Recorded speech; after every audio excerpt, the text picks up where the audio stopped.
প্রিয় দেশবাসী, ভাই ও বোনেরা, বর্তমান অন্তর্বর্তীকালীন সরকার হাজারো শহীদের রক্তের বিনিময় লক্ষ কোটি জনতার গণ অভ্যুত্থানের ফসল।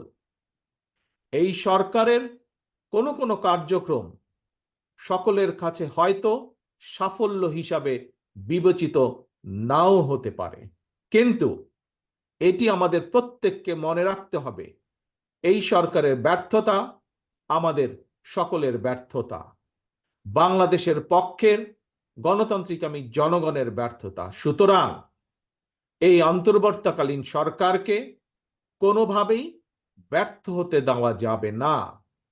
দেশে বিদেশে থেকে নানা রকমের উস্কানিতেও জনগণ অন্তর্বর্তীকালীন সরকারকে ব্যর্থ হতে দেবে না।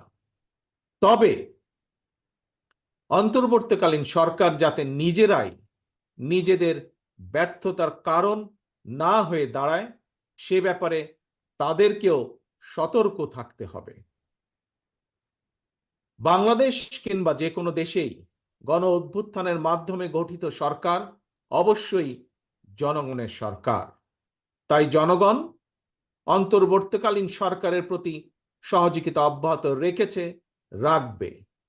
তবে কোনো এক পর্যায়ে অন্তর্বর্তীকালীন সরকারের জবাবদিহিতাও কিন্তু নির্বাচিত সংসদের মাধ্যমেই নিশ্চিত করা হয়।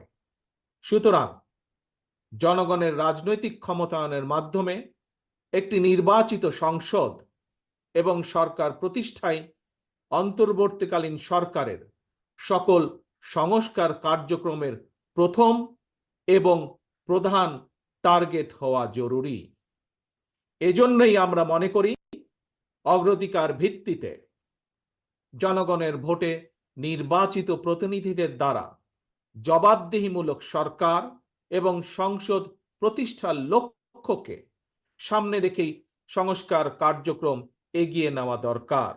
কারণ জনগণের রাজনৈতিক ক্ষমতায়ন ছাড়া সংস্কার কার্যক্রমে প্রক্রিয়ায় জনগণের সরাসরি সম্পৃক্ততা ছাড়া উন্নয়ন, গণতন্ত্র কিংবা সংস্কার কোনোটিই টেকসই এবং কার্যকর হয় না। একটি অবাধ, সুষ্ঠু এবং নিরপেক্ষ নির্বাচনের মাধ্যমে প্রতিটি ভোটারের ভোট প্রদানের অধিকার নিশ্চিত করে ভোটারদের কাঙ্ক্ষিত প্রতিনিধি নির্বাচন করার অধিকার প্রতিষ্ঠার মাধ্যমেই জনগণের রাজনৈতিক ক্ষমতায়ন নিশ্চিত করা সম্ভব। এবং সেই লক্ষ্যে বিশেষ করে